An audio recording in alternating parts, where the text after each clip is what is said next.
लूका रचित सुसमाचार 2 अध्याय।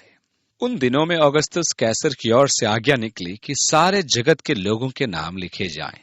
ये पहली नाम लिखाई उस समय हुई जब क्विरिनियुस सीरिया का हाकिम था। सब लोग नाम लिखवाने के लिए अपने अपने नगर को गए। अतः यूसुफ भी इसलिए कि वो दाऊद के घराने और वंश का था, गलील के नाजरत नगर से यहूदिया में दाऊद के नगर बैतलहम को गया कि अपनी मंगेतर मरियम के साथ, जो गर्भवती थी, नाम लिखवाए। उनके वहां रहते हुए उसके जनने के दिन पूरे हुए और वह अपना पहलौटा पुत्र जनी और उसे कपड़े में लपेटकर चरनी में रखा, क्योंकि उनके लिए सराय में जगह न थी। देखिए, उन दिनों में, ध्यान दीजिए, ये वे दिन थे जब रोमी साम्राज्य का संयोजन किया जा रहा था। आरंभ में रोमी साम्राज्य अनेक सेनापतियों की व्यवस्था के अधीन था, परंतु धीरे धीरे साम्राज्य की व्यवस्था में उत्तरदायियों के बढ़ जाने से किसी एक शासक की आवश्यकता प्रतीत होने लगी। अंत में काउस ऑक्टेवियस ने अपना आधिपत्य जमाया।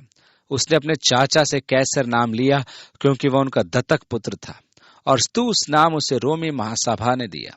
जब उसने पूर्ण रूप से अपना आधिपत्य जमा लिया तो रोमी महासभा ने उसे पदवी देने का निर्णय लिया। उनका पहला प्रस्ताव था कि उसे रोम का राजा कहा जाए, परंतु उसने इसे इनकार किया। तब उन्होंने कहा, हम आपको रोम का तानाशाह कहेंगे।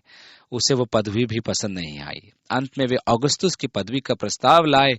देवताओं के नाम से संबंधित में से होने के कारण उसे पदनाम अच्छा लगा। इस प्रकार वो कैसर औगुस्तुस कहलाया। यह संपूर्ण पृथ्वी पर सबसे प्रभावी राजा था। उसने ये आज्ञा दी कि प्रत्येक व्यक्ति कर देगा। उसके अधिकार को देखिए कि रोम में बैठे बैठे उसने ऐसी सामर्थ उपार्जित की थी कि संपूर्ण जगत उसकी आज्ञा का पालन करे।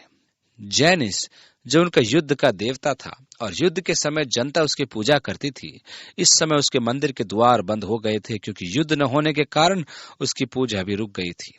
कहने का अर्थ यह है कि वह संपूर्ण शांति का समय था, जो 16 वर्ष तक चला। आप कहेंगे कि शांति के राजकुमार के जन्म का कैसा सुनहरा अवसर, परंतु ध्यान दीजिए कि शांति का कारण था रोम की प्रभुता। किसी में साहस नहीं थी कि वह अपने जीवन पर भी अधिकार जता सके। हर एक नागरिक सरकार का दास था। पूरे विश्व पर एक एक व्यक्ति पर राज करना कैसर चाहता था। रुचि का विषय तो यह है कि इस रोमी जनगणना के रिकॉर्ड मिस्र में पाए गए हैं। वे प्रत्येक 14 वर्ष में एक जनगणना कराते थे। राजधानी रोम से दूर रोमी साम्राज्य के एक छोटे से प्रांत में, जो नाजरत कहलाता है, जिसका लोगों ने नाम भी नहीं सुना होगा, एक युवा दंपति रहता था। दोनों ही दाऊद के कुल से थे।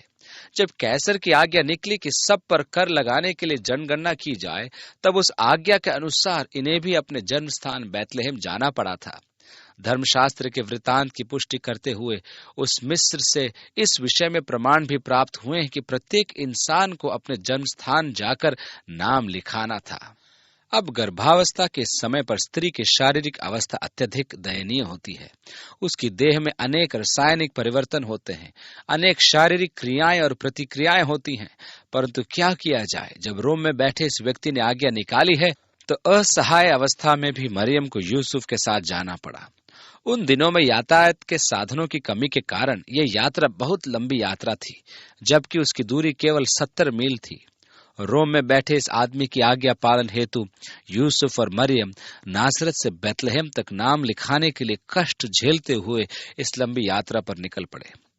4 आयत से आगे लिखा है, अतः यूसुफ भी, इसलिए कि वह दाऊद के घराने और वंश का था, गलील के नासरत नगर से यहूदिया में दाऊद के नगर बैतलहम को गया कि अपनी मंगेतर मरियम के साथ, जो गर्भवती थी, नाम लिखवाए। उनके वहां रहते हुए उसके जनने के दिन पूरे हुए और वह अपना पहलौटा पुत्र जनी और उसे कपड़े में लपेटकर चरनी में रखा, क्योंकि उनके लिए सराय में जगह न थी। कैसे विचित्र बात है! यदि आप परमेश्वर होते तो आप अपने पुत्र का जन्म कैसे स्थान पर करवाना चाहते?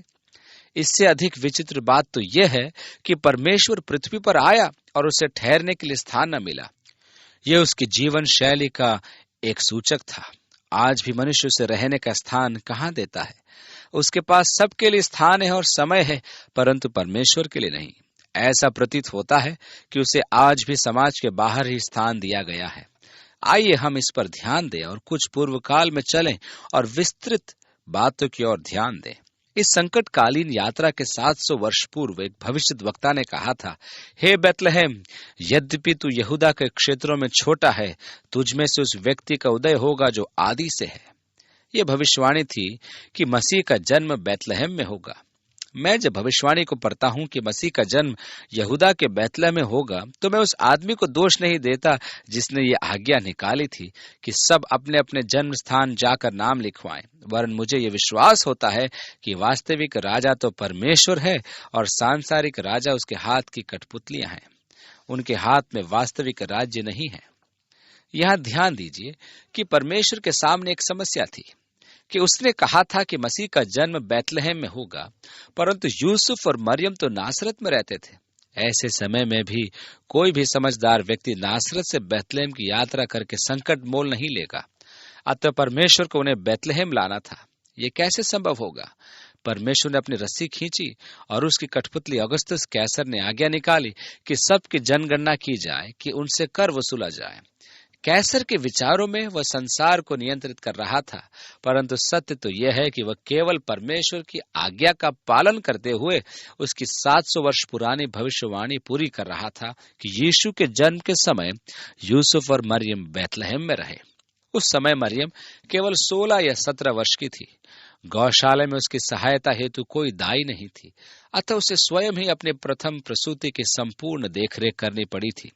उसने स्वयं ही पुत्र को जन्म दिया और प्रसूति की सारी औपचारिकताओं को पूरा करके शिशु को कपड़े में लपेटकर चरनी में रख दिया। यह यीशु संसार में जन्मा कि मनुष्यों को पापों से मुक्ति दिलाए। और उस देश में कितने गडरिये थे जो रात को मैदान में रहकर अपने झुंड का पहरा देते थे। इसका अर्थ यह हुआ कि उसका जन्म 25 तारीख नहीं हो सकती, क्योंकि 25 दिसंबर बहुत ठंडा होता है और रात में गडरिये बाहर नहीं बैठ पाते।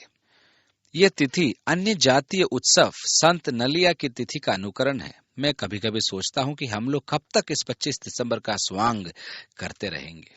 और प्रभु का एक दूत उनके पास आ खड़ा हुआ और प्रभु का तेज उनके चारों ओर चमका और वे बहुत डर गए।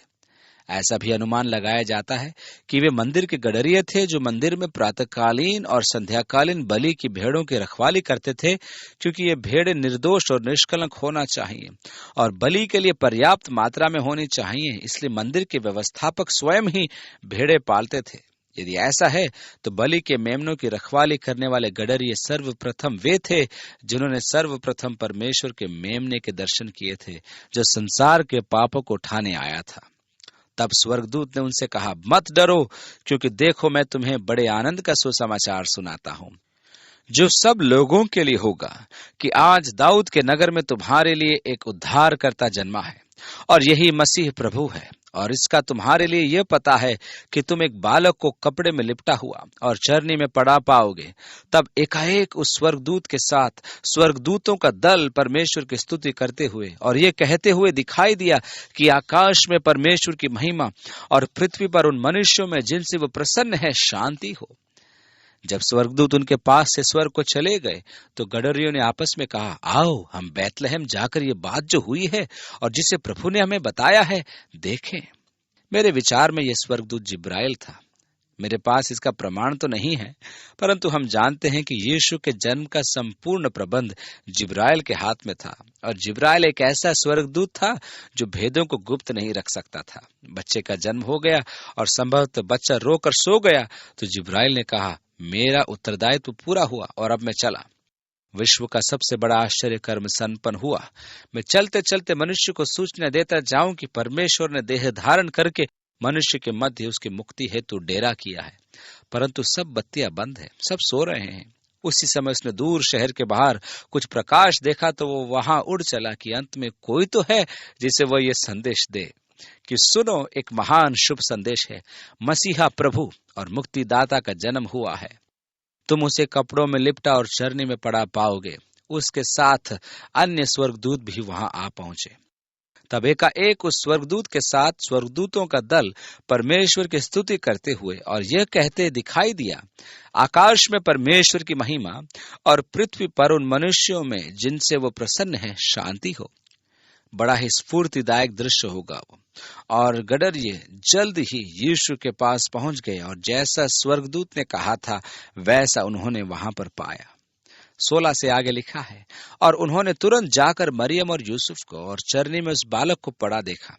मरियम ये सब बातें अपने मन में रखकर सोचती रही, और गडरिये जैसा उनसे कहा गया था वैसा ही सुनकर और देखकर परमेश्वर की महिमा और स्तुति करते हुए लौट गए। जब 8 दिन पूरे हुए और उसके खतने का समय आया तो उसका नाम यीशु रखा गया, जो स्वर्गदूत ने उसके पेट में आने से पहले कहा था। जब मूसा की व्यवस्था के अनुसार उनके शुद्ध होने के दिन पूरे हुए तो वे उसे यरूशलेम में ले गए कि प्रभु के सामने लाएं, जैसा कि प्रभु की व्यवस्था में लिखा है, हर एक पहलौठा प्रभु के लिए ठहरेगा। और प्रभु की व्यवस्था के वचन के अनुसार पंडुकों का एक जोड़ा या कबूतर के 2 बच्चे लाकर बलिदान करें। परमेश्वर की व्यवस्था में लिखा है कि प्रत्येक पहलौठा परमेश्वर के निमित्त पवित्र ठहरेगा। सत्य तो यह है कि पहलौठा परमेश्वर ने अपने लिए आरक्षित किया हुआ था। मनुष्य ने पहलौठे का मूल्य देकर परमेश्वर की सेवा से मुक्त रखा, इसलिए परमेश्वर ने लेवी को चुन लिया। इस कारण वे लेवियों को दान देकर अपने पहलौठों को परमेश्वर की सेवा से मुक्त करा लिया करते थे। वे पहलौठों को, जो परमेश्वर के लिए पवित्र होता था, लाकर व्यवस्था के अनुसार 2 कपोत बलि करते थे। कपोत गरीबों का बलिदान था। इसका अर्थ यह हुआ कि मरियम और यूसुफ धन संपन्न नहीं थे। ये विशेष ध्यान देने की बात है कि यीशु का लालन पालन दरिद्रता में हुआ। कहने का अर्थ यह है कि वह हमारी समस्त कठिन परिस्थितियों और परेशानियों को समझता है और हमारी समस्त चिंताओं से परिचित है। 25वीं आयत से आगे लिखा है, यरूशलेम में शमौन नामक एक मनुष्य था, और वो मनुष्य धर्मी और भक्त था, और इज़राइल की शांति की बाट जो रहा था, और पवित्र आत्मा उस पर था, और पवित्र आत्मा द्वारा उस पर प्रकट हुआ था कि जब तक वो प्रभु के मसीह को देख न लेगा तब तक मृत्यु को न देखेगा। यहाँ और एक पवित्र जन है, वह एक वृद्ध पुरुष, और परमेश्वर ने उसे मसीहा के दर्शन करने के लिए रोके रखा था। 27 से आगे लिखा है, वो आत्मा के सिखाने से मंदिर में आया, और जब माता पिता उस बालक यीशु को भीतर लाए कि उसके लिए व्यवस्था की रीति के अनुसार करें, तो उसने उसे अपनी गोद में लिया और परमेश्वर का धन्यवाद करके कहा, हे स्वामी, अब तू अपने दास को अपने वचन के अनुसार शांति से विदा करता है, क्योंकि मेरी आंखों ने तेरे उद्धार को देख लिया है, जिसे तूने सब देशों के लोगों के सामने तैयार किया है, कि वह अन्य जातियों को प्रकाश देने के लिए ज्योति और तेरे निज लोग इज़राइल की महिमा हो। तो यह भी एक भविष्यवाणी है कि यीशु इज़राइल के लिए ही नहीं वरन संपूर्ण जगत के लिए ज्योति होगा। इसमें अन्य जातियां भी सम्मिलित हैं। 33 से आगे लिखा है, उसका पिता और उसकी माता इन बातों से जो उसके विषय में कही जाती थी आश्चर्य करते थे। तब शमौन ने उनको आशीष देकर उसकी माता मरियम से कहा, देख, वह तो इज़राइल में बहुतों के गिरने और उठने के लिए और एक ऐसा चिन्ह होने के लिए ठहराया गया है जिसके विरोध में बातें की जाएंगी, वरन तेरा प्राण भी तलवार से वार पार छिद जाएगा। इससे बहुत हृदयों के विचार प्रकट होंगे। उसने मरियम से कहा कि यह शिशु मानव जाति के लिए आशीष का कारण होगा, परंतु उसने मरियम को चेतावनी दी कि वह उसकी क्रूस की मृत्यु के लिए तैयार रहे, क्योंकि यह घटना उसके लिए हृदय पर तलवार के वार की सी होगी। आगे लिखा है, जब वे प्रभु की व्यवस्था के अनुसार सब कुछ पूरा कर चुके तो गलील में अपने नगर नासरत को फिर चले गए, और बालक बढ़ता और बलवंत होता और बुद्धि से परिपूर्ण होता गया, और परमेश्वर का अनुग्रह उस पर था। उसके माता पिता प्रतिवर्ष फसह के पर्व में यरूशलेम जाया करते थे। जब यीशु 12 वर्ष का हुआ तो वे पर्व की रीति के अनुसार यरूशलेम को गए। जब वे उन दिनों को पूरा करके लौटने लगे तो बालक यीशु यरूशलेम में रह गया, और यह उसके माता पिता नहीं जानते थे। वे यह समझकर कि वह अन्य यात्रियों के साथ होगा, एक दिन का पड़ाव निकल गए और उससे अपने कुटुंबियों और जान पहचान वालों में ढूंढने लगे। पर जब नहीं मिला तो ढूंढते ढूंढते यरूशलेम को फिर लौट गए। ऐसे समय में सैकड़ों लोग एक लंबी यात्रा करते थे। सामान्यतः स्त्रियां पहले चल पड़ती थीं, क्योंकि उनकी चाल धीमी गति की होती थी।